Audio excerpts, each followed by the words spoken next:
Before we get started, we're going to do some, I guess early tampering period reactions, however you want to quantify it. There is one deal that I wanted to talk about quickly before we get into it, Nate. And Sam Darnold, 3 years, $100 million to the Seattle Yeah. Seahawks. They traded away Geno Smith to the Raiders, which I actually think, him going there with Pete Carroll, I think that's going to be some stability at that situation for the quarterback situation for the Raiders. I actually like the move for both teams, to be honest with you. And this tells you, hey, it's JJ McCarthy time, because then Daniel Jones goes to the Colts. So he's no longer in What Minnesota. an interesting quarterback room. Yeah, and and by the way, the two least efficient quarterbacks last year were Daniel Jones and Anthony Richardson. You know what they say, Mike? If you have two quarterbacks, you got no quarterbacks. Yeah. So which quarterback room is worse, the Giants or the Colts? That's not very nice of me, but I'm interested. So we now have Sam Darnold going to Seattle. They trade away DK Metcalf. They had released Tyler Lockett, which I didn't agree with releasing Tyler Lockett, especially then when you go and you trade away DK Metcalf. So it's JSN wide receiver 1, full go for Jake Seattle. Bobo. They're going to have to sign a free agent, and it might be more of like a mid-level free agent, and they're going to have to draft somebody, but it's going to be interesting. So, I mean, good on you, Sam Darnold. You're getting the bag. He showed that he can play last year. It just shows that, RIP Justin Fields, because we see what happens to quarterbacks when they play for the Jets. I don't know if I'm going to try to buy JSN right now, though.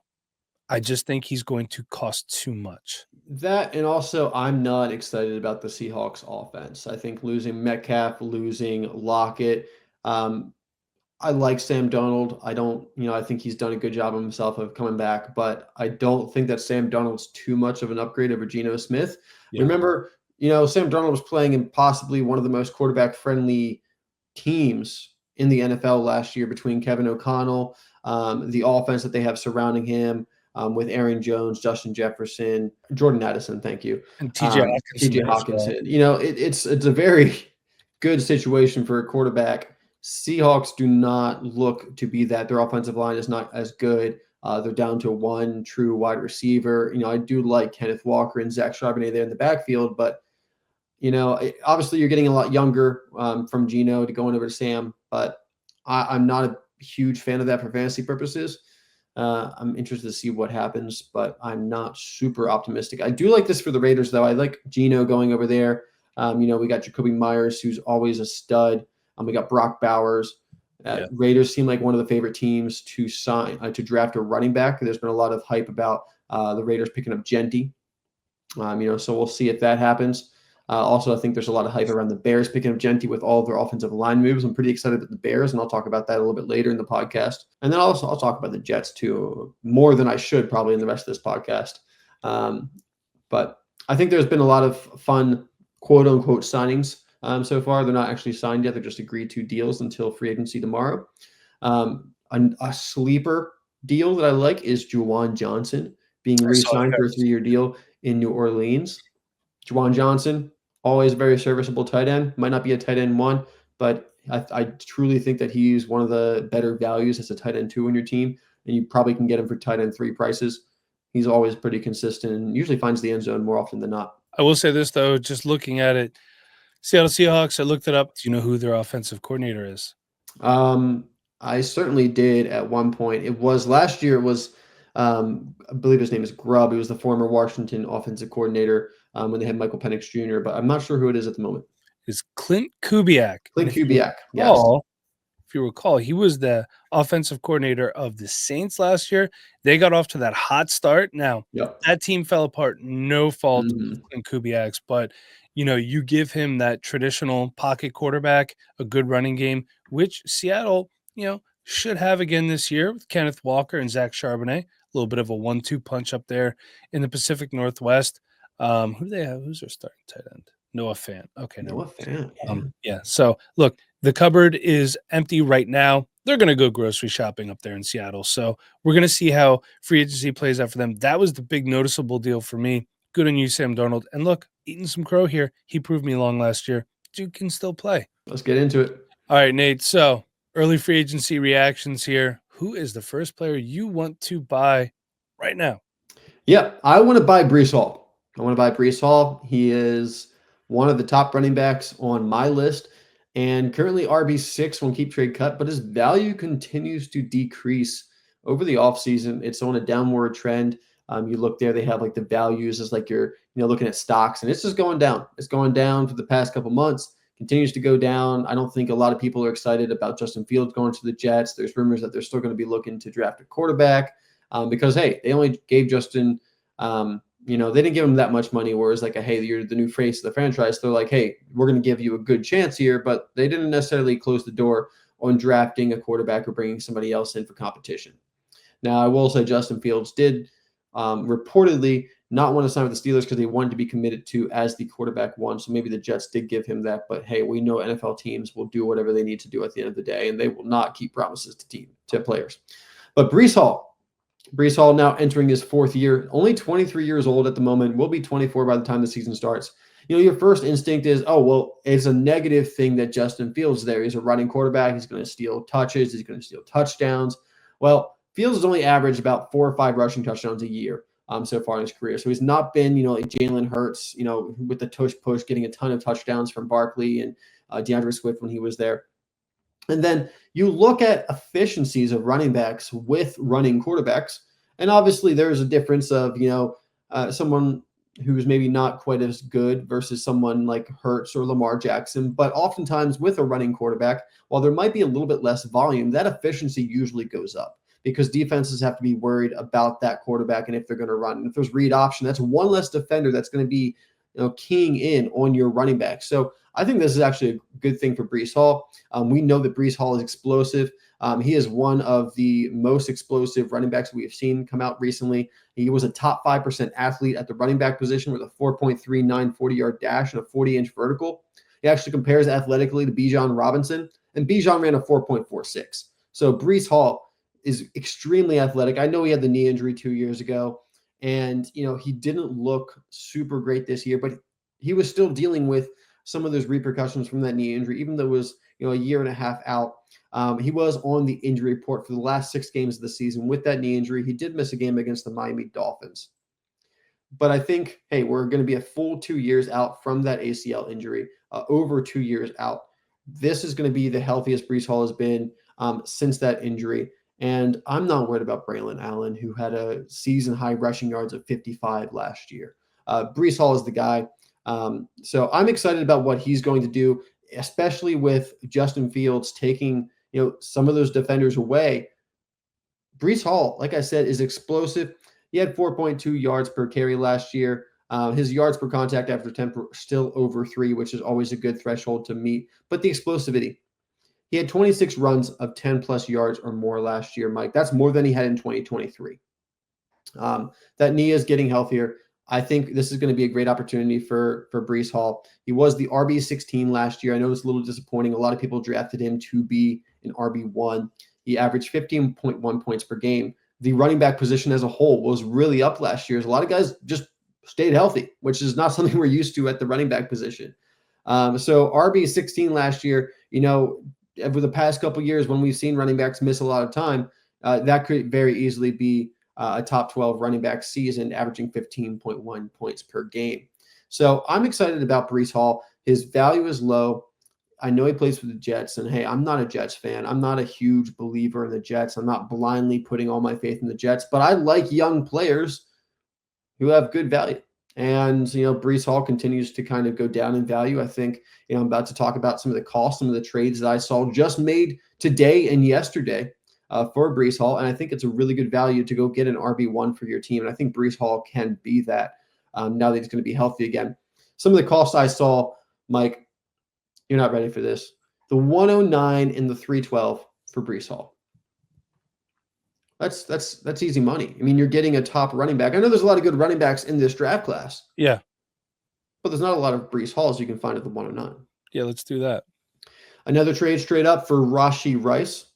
I'm a Rashee Rice fan, but, it's a lot easier to replace a wide receiver than it is a running back. And Xavier Worthy, though he tried to get arrested, ended up not getting arrested. So, there's still going to be some competition for Rashee Rice there. Well, I heard that an NFL referee responded to the call and all charges were dropped. That sounds about right. That sounds about right. I will make that trade though. Obviously, if my wide receiver room is good enough. Yeah. Yeah. It's always harder to find a running back than as a wide receiver, I will say. Yeah. And then the last trade I got here, James Cook and Isaac Guerrero for Breece Hall. I know James Cook had quite the season last year, and I'm a James Cook fan. But moving forward, you're going to talk about a running quarterback taking touches and touchdowns away from a running back. You're talking about Josh Allen, not Justin Fields. That's a good point. Give me Breece Hall. Going to be starting the season at 24 years old. He's got a lot of life left in him. For a while there was that period where, we were talking about running backs, being a one contract position. We're starting to see these second contract running backs really take off and dominate again. And that running back position, it seems to be kind of coming back around. So I'm not worried about Breece Hall being a one contract running back. I think he might even have a better part of his career once he goes to a second team. And he is going to be a free agent after this year. So I'm going to buy now and see what I can get from him this season and know that what I'm going to get from him in the future is probably going to be just as good, if not better. Also, Breece Hall is younger than James Cook. He is 2 years younger. Yeah. Oddly enough. Breece Hall's a stud, man. He is. He really is. And look, I think it's going to get better for him. Also, breaking news, the 49ers and wide receiver DeMarcus Robinson. Wow. 2-year deal. Huge move. Yeah. Goodbye, Brandon Ayuk. You got your replacement. So I think Brandon Ayuk is a great buy right now. We're not going to talk about him tonight, but I do think Brandon Ayuk is a great buy. I do as well. And on that same note, while Brandon Ayuk is still on the team, if you're a Ricky Pearsall fan, now might be the time to go ahead and get him if you can. I know people are still really clinging on to their Ricky Pearsall shit. It's one of those things, too. It's hard because a guy who was highly regarded by a lot of the fantasy community coming into the draft, now Deebo Samuel moves on. There's a lot of people still clinging on hope, and they should. He came back. He obviously had that gunshot before the season. He came back playing pretty well at times. But still, if you want Ricky Pearsall, got to strike while the iron's hot now, while Brandon Ayuk is still technically on the roster. All right, so before I get into any of my picks, there is a caveat with everything that I'm doing. Right now, this time of the year, I'm looking for solid floor players with a possible high ceiling, but guys that I'm not necessarily making any huge moves right now. But are there any players that could have a good high upside that I can acquire cheaper than I should be able to?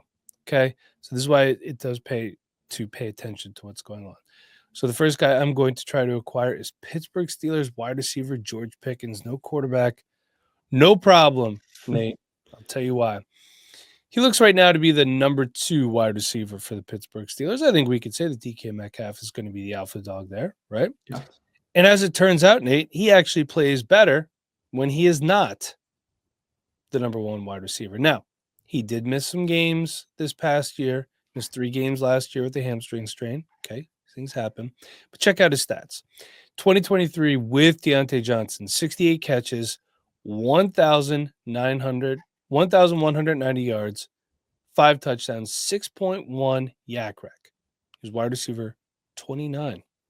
And in 2024 without Deontay Johnson, 64 receptions, 987 yards, 4 touchdowns with only a 4.0 yak rec. He was wide receiver 42. His ADOT was roughly the same for those 2 years.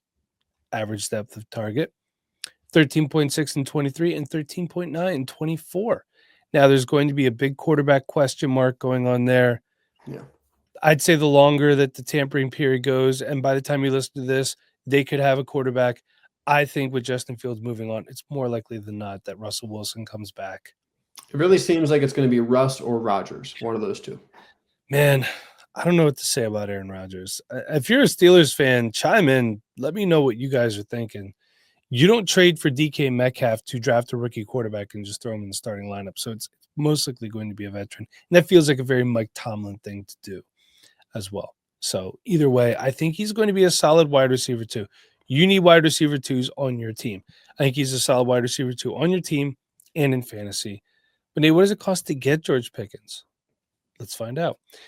For the 102, if you don't want to take Ted McMillan, Shedeur Sanders, Cam Ward, whoever, Omarion Hampton, whoever it may be, you could get, in this case, George Pickens and Zay Flowers. So it's a little bit of a twofer there. Yeah, I like this deal, especially because I don't think that this wide receiver class is especially strong in this draft class. So if you need wide receiver help on your team, this is a good way to make it happen.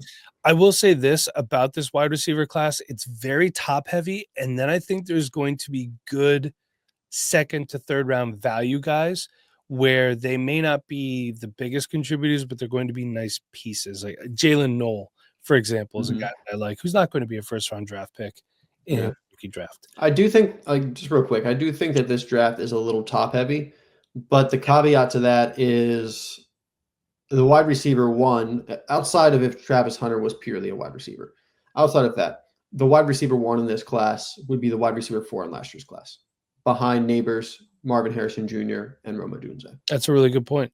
Yeah, you're absolutely right.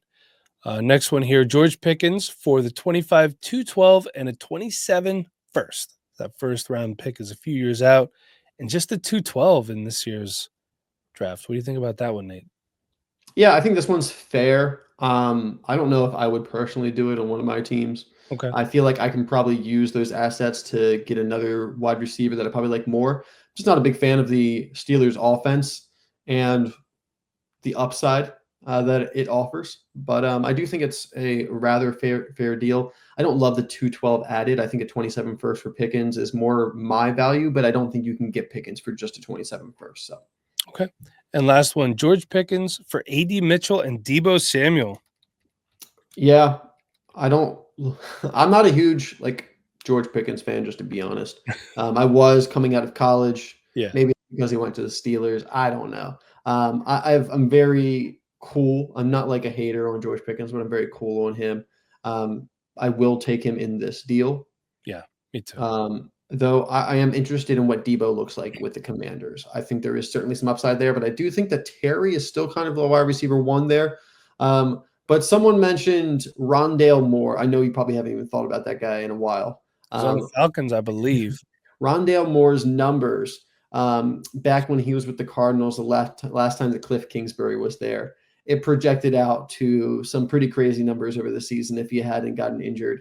And some people were saying that's what Deebo is going to be doing with the Commanders. So it'll be interesting to see how Cliff Kingsbury uses Deebo, because he loves to throw screens, and Deebo loves to catch screens. So one other thing I forgot to mention with George Pickens too, I did say that he missed 3 games. His targets were almost the same between 23 and 24, despite missing 3 games. 106 targets in 23, 103 in 24. So that's why I'm feeling comfortable making those, the comparison between the years, despite him missing some games, because the target share was so close. Yeah, I doubt he'll get too many more targets than that now that DK's there. No, I don't think so either, but this is going to take a lot of coverage off him. Pat Freiermuth being back and healthy as well, that's going to help. So I kind of like it, because you got to cover DK.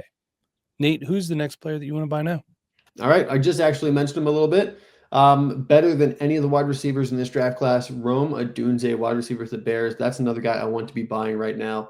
His 2024 stats, let's go over it real quick. 54 receptions for 734 yards, 3 touchdowns at a 13.6 yards per catch.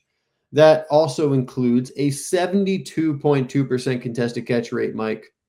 72% contested catch rate.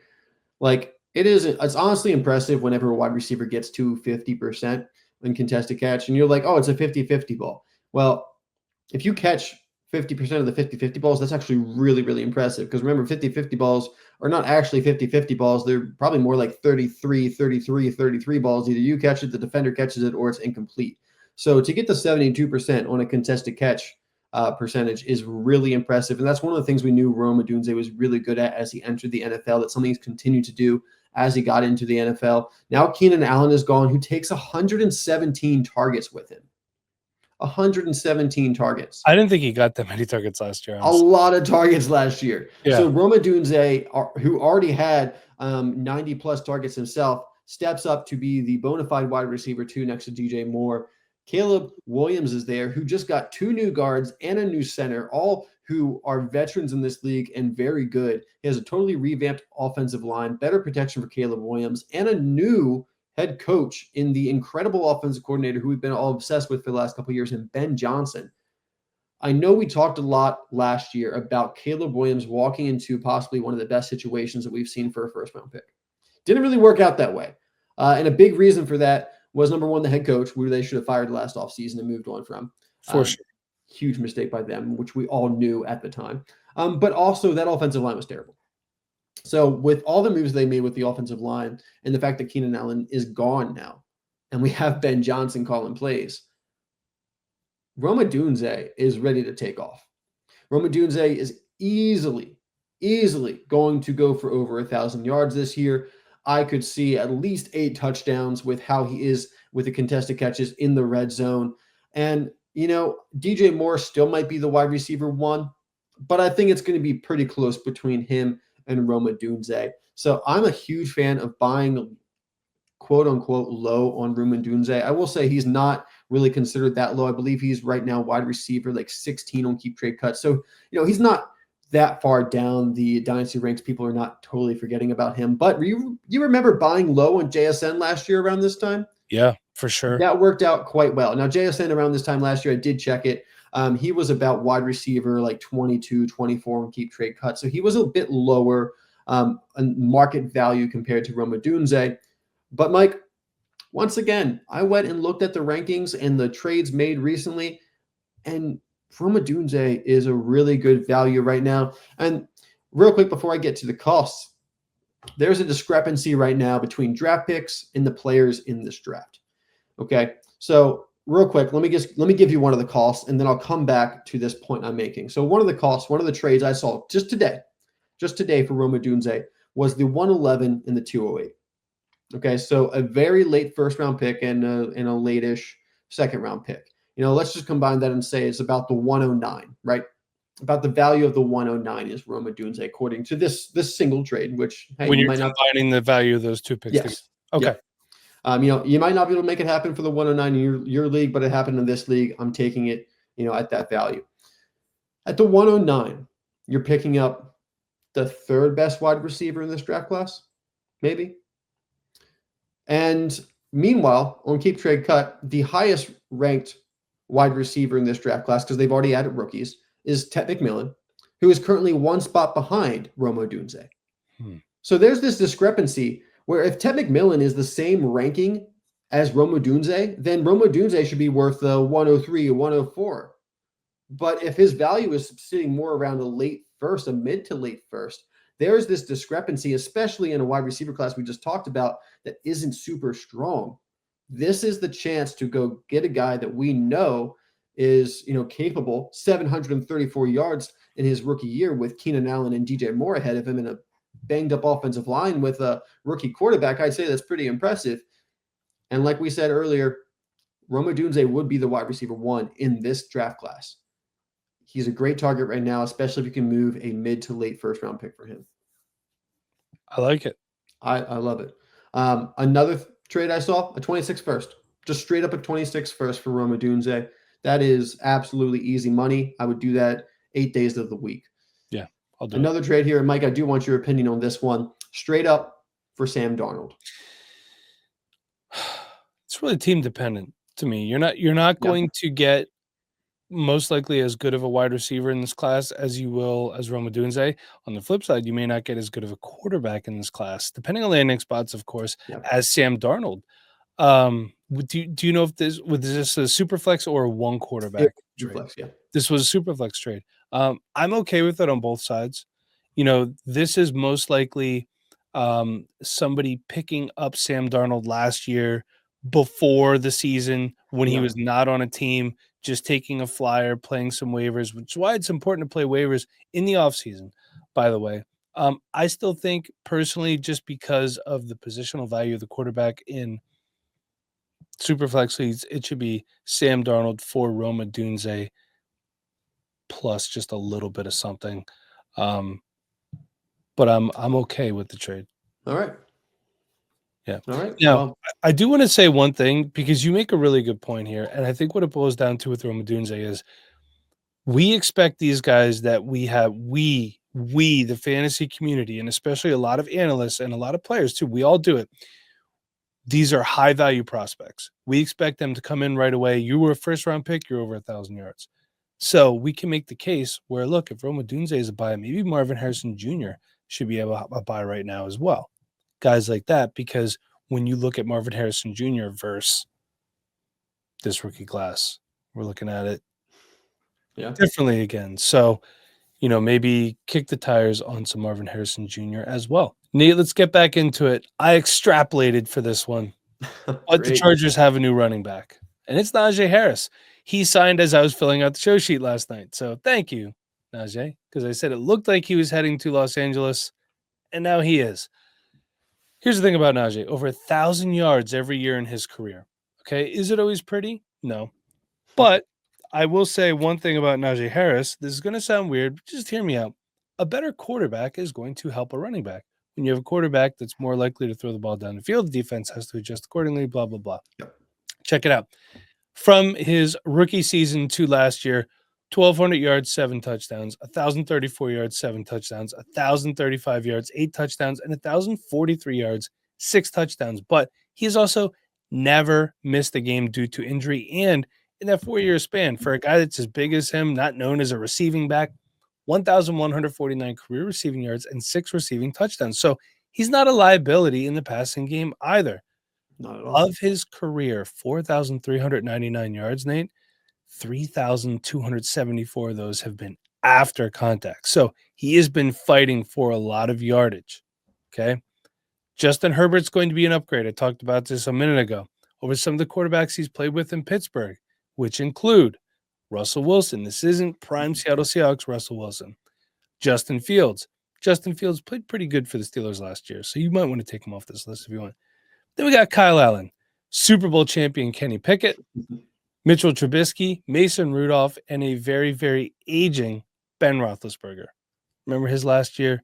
That was rough to watch. He was not a threat to throw down the field at all. No, not at all. Now, for his fantasy outlook, here's my extrapolating. J.K. Dobbins, who's a free agent, and Gus Edwards, who I believe is still under contract, combined last year for... Yep. He's not? They dropped him. They dropped him? And Gus Edwards, who is a free agent, combined last year, and I didn't put Kamani Vidal into this because I know Najee Harris won't get all of the carries. Plus, Kamani didn't do that much, but whatever. 296 carries, 1,270 yards, and 13 touchdowns. Through the air, 35 receptions, 159 yards, and 0 touchdowns. Most of that was J.K. Dobbins, by the way. That's 255.9 fantasy points in a full PPR format and 15 fantasy points per game. That would have landed him, if we could replicate this, which I think he's capable of doing, at running back 10 on the season overall and running back 18 based on fantasy points per game. However, I do see him as a high-end running back too. This offense is going to be going through some changes. As much as I'm not a Harbaugh fan, I think what he's doing out there is fantastic. They need some wide receiver help. Josh Palmer goes to the Buffalo Bills. I like that move for the Bills, by the way. Palmer can play inside, outside. He'll probably play outside. Keon Coleman on the outside. Josh Palmer, Khalil Shakir. It's not terrible. Got Dalton Kincaid. It's such a Buffalo Bills wide receiver room. Just a bunch of dudes that they're just not really going to use any of them in any large capacity. It's just like one of them will catch them, and then we'll throw it to the other guy the next time. And it's interesting. Yeah. But look, they need to do something the Chargers do in free agency for their wide receiver room and Justin Herbert. The tight end, their starting tight end is Will Dissly. They do have Hayden Hurst. But look at this. Lad McConkey, Quentin Johnston, and DJ Chark are listed as starters right now. DJ Chark, man, I haven't heard that guy's name in a while. There's a reason why. Behind them, you got Jalen Reagor, Simi Fehoko, Darius Davis, and Brendan Rice still hanging out. So the Chargers need to upgrade their wide receiving core. Hey, Keenan Allen's looking for a job, for the record. So that's true. I do think Najee Harris could be an asset to both the Los Angeles Chargers and your fantasy team. High-end running back, too. What's it cost to get him? Now, these trades happened yesterday, okay? All my trades were sourced on March 10th. That's when I did this. I'm sorry I didn't have a chance to update it today, but still, the value is going to might be a little bit worse. You get it. A 26 fourth and a 27 second for starting running back. I'm a huge fan of Najee Harris going to the Chargers. I don't know if I'm willing to pay up to a late first, but I'm pretty close to that. Like certainly I'd be willing to pay like an early second, mid second. So this deal, absolutely. And just because you said something about, the value, it's going to be a little bit different now that he actually signed. But, when you pulled these last night, there were already plenty of rumors that he was going to the Chargers. Yeah. So the writing was kind of on the wall. I think, you projected him for 296 carries, 1,200 yards, 13 touchdowns when you pulled Dobbins and Edwards together. I can absolutely see Najee Harris taking 300 carries. I think that's very realistic, especially with his durability. And the Jim Harbaugh offense is going to be run through the run game. I love this signing. I think Najee Harris will continue to be one of the best values this entire offseason until we get to redraft season, and all the redraft people will come in and be like, yeah, that's obviously a guy I want. And all the Dynasty people will be like, oh, yeah, that's right. I do want a guy like Najee Harris who's going to score a lot of fantasy points. Yeah, get him now. Next one, the 25-209 and a 26 third.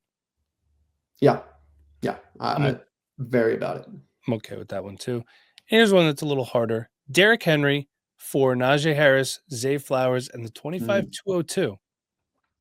I'm okay with this. I love me some Derrick Henry. I think Najee Harris can give you 80% of that production. So getting Zay Flowers and the 202 on top of it, I'm definitely okay with that. Mike, I want to add one more trade to your costs. And I actually have a trade post Chargers signing for you. Please. It was not a trade by me, but it was a trade by a friend of the podcast, the Fantasy Gazette. I'm in a group chat that includes the Fantasy Gazette. And he went ahead and bought himself some Najee Harris last night, a couple minutes after the signing. He paid the 207, the 301, and the 409. So the 207, the 301, and the 409 for Najee Harris. All this year? All this year. So a mid-second, an early third, and a late fourth. Yeah, I mean, I would gladly do that. Me as well. The Fantasy Gazette, I know you listen. You have our blessing. Which Fantasy Gazette is it? The Viking or the tall one? The tall one. Okay, very good. It's the only Fantasy Gazette these days, just so you know. Check it out. I'm wearing the shirt. All right, Nate, I think you got one more here, and then I got one more, and then we're going to call it a night. All right. So kind of worried about doubling up on Jets players because they have not really treated us super, super well over the past couple of years, and they haven't really had a great offense for quite a while. But like I said earlier, I like young players, young, good players, and when the prices decrease and become better values, I'm about that. So I want to talk about Garrett Wilson, who is now going to be the wide receiver for Justin Fields. And if you didn't know, they did play in college together, and they performed pretty well together. But not just Garrett Wilson performing well with Justin Fields. What if I took you back to 2023 when DJ Moore became a Chicago Bear and Justin Fields was the quarterback? Do you remember what happened? DJ Moore had a wide receiver 6 finish, Mike. He had a career year. Can't throw. Oh, how about it? Everyone's like, oh, no, Justin Fields with the Jets, Garrett Wilson. Oh, no. Okay. I mean, DJ Moore had a career year in 2023. So if you're telling me you're sad that Justin Fields went to the Jets and Garrett Wilson, who, let me tell you the stat: 469 targets over his first 3 years, which is the second most all time through a player's first 3 years, only behind Justin Jefferson. And Alan Lazard's allowed to have a trade now. Devontae Adams is gone, and he's no longer Aaron Rodgers' best friend. Okay, Garrett Wilson's going to continue to get a frick ton of targets. I'm pretty excited about how this might end up. Let me go over DJ Moore's 2023 just so you can see what could happen for Garrett Wilson in 2025 with Justin Fields as his quarterback and Garrett Wilson as Justin Fields' wide receiver 1. In 2023, DJ Moore had 132 targets, third most of his career. And second most at that time. He did have some more targets this past year. 96 receptions, career high at the time. And then he had 98 just this past year. 1,364 yards, career high, still standing. 8 touchdowns, career high, still standing. 2.31 yards per route run, career high, still standing. Look at that efficiency. 555 yards after the catch, a career high at the time. Ended up having 596 yards in 2024 after the catch. But that was with the Bears offense with Caleb Williams and a terrible offensive line where they threw a ton of screens. And I can tell you that that is the reason he had more yak than in 2023, because his ADOT in 2024 was 7.3. That's a pretty low number for a wide receiver when his ADOT in 2023 with Fields was 11.9. So you could actually say that Justin Fields was a better quarterback for DJ Moore than Caleb Williams. Yeah. So I am not at all worried about Justin Fields going to the Jets, other than the fact that, hey, I don't know what they're doing at quarterback. If they bring in somebody else, they draft a quarterback, we can have this conversation again about what the quarterback situation looks like for Garrett Wilson. But Garrett Wilson has already gone through some pretty terrible quarterback situations and has performed pretty well. He's been, a top 25 wide receiver for his first 2 years. This past year, finished as the wide receiver 10. A wide receiver 10 was a wide receiver 1. And it's like no one cares. Yeah. It's like no one cares. You have a very young, very talented wide receiver finished as a wide receiver 10, and his value doesn't really increase. And he did that with a terrible offense. And he's, like I said, has the second most targets of anyone ever through 3 years. I don't know why we don't care about Garrett Wilson all of a sudden. I certainly do. Currently wide receiver 14 on Keep Trade Cut, down 7 spots since over the last 6 months. He was wide receiver 7 just 6 months ago. You guys can all be down on him. I'm going to go pick up some Garrett Wilson for the cheapest that he has been since he's entered the league. And I'm pretty excited about what we can get out of him and Justin Fields. And this is another guy that, I was speaking about it earlier with Breece Hall. If it doesn't work out with the Jets, he's going to be a free agent next year. Garrett Wilson, I believe he has another year after this because he was a first-round pick, and I didn't confirm it, but I can all but confirm that they picked up his 5th-year option. So he's going to be there for a little bit longer. But Garrett Wilson, man, he's been just fine playing with Zach Wilson and all the other quarterbacks that they've thrown back there. So give me Garrett Wilson with Justin Fields. He could be a wide receiver 1 again. And if not, he's going to be a very strong wide receiver 2 who is only finishing up his 4th season after this year. You'll be very happy to have Garrett Wilson. Go pick him up now for some lower prices. And let me tell you about those lower prices, Mike. Nate, before you do, you did say that they were teammates at Ohio State. In case you're wondering, they played 2 years together. It was 2019 and 2020. Those 2 years, Garrett Wilson was not the bona fide starter. They combined in those 2 years for 73 catches, 1,155 yards, and 11 touchdowns. 21 was his breakout year when he had 70 receptions for 1,058 yards and 12 touchdowns. Good stuff. Yes. Good stuff. All right, here's the cost for Garrett Wilson. I can't believe these trades. You couldn't have got this done just last year at this time when he was going to be playing with a who knows how old Aaron Rodgers coming off of a torn Achilles. Straight up, Xavier Worthy. Trade completed today. That's a no-brainer, I think. Mike? Yeah, no-brainer. Jerry Jeudy in the 110. I think this is a bit more fair, especially with Jerry Jeudy's breakout at the end of the season. But who's the Browns quarterback, Mike? I don't know. Well, I did see a rumor today that it says Kirk Cousins could be a Brown by the end of the week. I did hear that, especially with Stefanski previously being with the Vikings. There's a connection there. I would feel more comfortable about Jerry Jeudy if Kirk Cousins was a starting quarterback. But I guess right now, Deshaun Watson's still rehabilitating. If the season started tomorrow, it would be Kenny Pickett. Super Bowl champion. Kenny Pickett. Hey, man, how cool is it, though? You win a Super Bowl with your favorite team growing up. It's pretty cool. Yeah. But I'd still rather have Garrett Wilson. Absolutely. And then I got another package for you here, Mike. George Kittle and James Cook for Garrett Wilson and Tucker Kraft. Oh.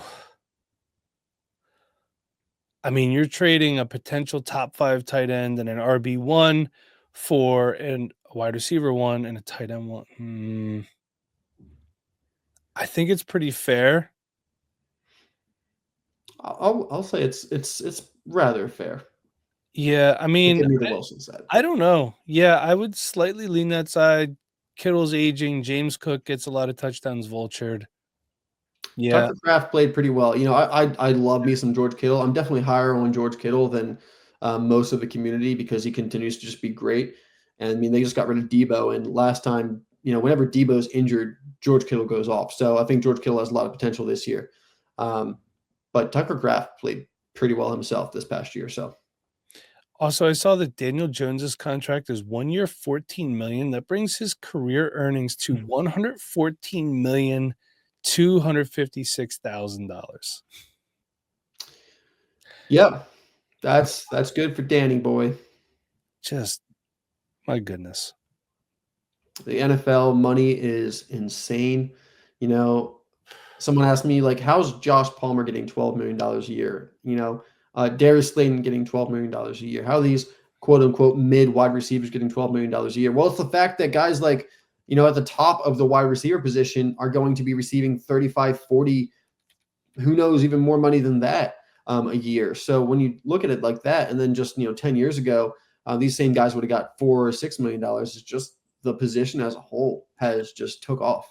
Just to clarify, the New York Giants paid Darius Slayton 3 years, $36 million, but they would not pay 3 years, $38 million for Saquon Barkley. Resources probably could have been spent better, but good on Barkley. He didn't need to spend any more time there in New York. No, I mean, look, it worked out better for my favorite team, not necessarily. Yeah, I don't know if it worked out better for the Giants. No, it didn't. But I'm hoping the Giants figure it out, because I see a lot of Giants games here in Eastern Pennsylvania. It's not an easy watch. Let's go to my last player to buy now. Again, digging a little deeper here. Well, not deeper, but just value-wise. But let's go to the Windy City, Chicago. Let's go grab tight end Cole Kmet. He's going to be entering the second year of Caleb Williams' tenure. He did have his worst statistical season since his rookie year last year. 47 catches, 474 yards, and 4 touchdowns. That's 10.1 yards per reception. For reference, his rookie year, 28 for 243 and 2. He's solid health-wise. He's played in every game and every season. Now, if you look at it, he only played 16 games in 2020, Mike. They went to the 17-game season in 2021, for the record. Okay, so, yeah. His YAC record leaves a little bit to be desired. 4.5. But he's a tight end. He's not the fastest guy. Does have a 53.8 contested catch percentage and only 10 drops in 5 seasons, Nate. Half of those drops came in 2021 when he had 5. He did have 3 games last season with 0 targets and 3 games with only 1 target. So we're talking 6 total games where he had 3 total targets. I think that changes this year. I think he's 17 targets leaving with Keenan Allen. That is true. Over the middle of the field, too. Yeah, I think he's a solid tight end too. Maybe not a high-end tight end too, but a solid tight end too. A guy that you could rely on if you need a flex play in a pinch, a bye week fill-in. You have a lot of injuries. Nobody wants to make a deal. All right, but what does it cost to get a player like Cole Kmet, who, if you recall, a lot of people were high on in the fantasy community when he came out? It might cost you this one. I don't know where to go on this one, but it might cost you Pat Freiermuth.